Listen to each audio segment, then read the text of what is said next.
கார்த்திகை விளக்கு அணையாமல் இருக்க இந்த டிப்ஸ் எல்லாம் வந்து ஃபாலோ பண்ணி பாருங்கள். ஒரு பிளேட்டில் மஞ்சள் சேர்த்துக்கிட்டேன். இது கூடவே கொஞ்சமாக வந்து சந்தனம் சேர்த்துட்டு அதை உடச்சி விட்டுட்டு பன்னீர் சேர்த்து நல்லா குழச்சி வச்சுக்கிறேன். கொஞ்சம் லிக்விடாக இருக்கணும். இப்போது மழை காலம் அப்படிங்கிறனால கார்த்திகை விளக்கெல்லாம் நினச்சி அதை காய வச்சு வைக்கிறதுக்கு கஷ்டமாக இருக்குது அப்படின்னா இந்த மாதிரி விபூதி வந்து உள்ளே தடவிக்கோங்க. இன்னும் எரியும். அட் த சேம் டைம் வந்து நல்ல ட்ரையாகவும் இருக்கும். புது விளக்குக்கு மட்டும் இல்லை, பழைய விளக்கு ஈரமாக இருந்தாலும் இதை பண்ணலாம். அதுக்கப்புறமா மஞ்சளை இந்த மாதிரி டிப் பண்ணி எடுத்துட்டு குங்குமம் வச்சுக்கிறேன் எல்லா சிட்டிலையும். கார்த்திகை விளக்கு 27க்கு மேற்பட்டு ஒற்றைப்படையில எத்தனை வேணாலும் ஏத்திக்கலாம். கார்த்திகை தீபத்துக்கு குத்து விளக்கு வைக்கிறது ரொம்ப ரொம்ப விசேஷம். வெள்ளி, பித்தளை, மண்ணுன்னு எது இருந்தாலும் எடுத்து வச்சுக்கோங்க. 5 முகம் கொண்ட குத்து விளக்கு. குத்து விளக்குக்கு நெய் ஊத்தி 5 முகம் வந்து திரி போட்டு வச்சிருக்கேன். அதுக்கப்புறமா வாசல்ல ஏத்துற தீபத்துக்கு 2 சிட்டிக்கு மட்டும் நெய் ஊத்திட்டு மத்த எல்லாத்துக்கும் வந்து நல்லெண்ணெய் தான் ஊத்திக்கிறேன். கார்த்திகை தீபத்துக்கு முன்னாடியே இதை செஞ்சு வச்சுட்டேன். 1 மணி நேரமாவது ஊர்னாதான் வந்து நின்று ஏறியும். குத்து விளக்குன்னு வரும்போது எப்பவுமே 2ஆ தான் வந்து வைப்பாங்க. கார்த்திகை விளக்கு எவ்வளவு பழைய விளக்கு ஏத்தினாலும் 2வது இந்த வருஷத்துக்குன்னு புதுசா வந்து இந்த வருஷத்துக்கு பூத்திரி யூஸ் பண்ணிக்கிட்டேன்.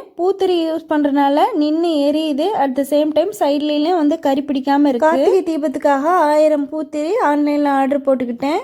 இந்த மாதிரி பல்காக வாங்கி வச்சுக்கிட்டோம் அப்படின்னா வருஷத்துக்கு ஃபுல்லாக வந்து யூஸ் பண்ணிக்கலாம். இப்போ எல்லா இடத்துலையும் வச்சுட்டு காமிக்கிறேன் பாருங்க. காற்றுல கூட நின்று எரியுது. பூத்திரி யூஸ் பண்ணனால மோஸ்ட்லி கரையும் வந்து பிடிக்கல எனக்கு. கிட்டத்தட்ட 70 தீபத்துக்கு மேலே ஏற்றிருந்தேன். உள்ளே வச்சிருந்தாலும் சரி, காற்றுல இருந்தாலும் சரி நிற்காம எரிஞ்சிருக்கு பாருங்க.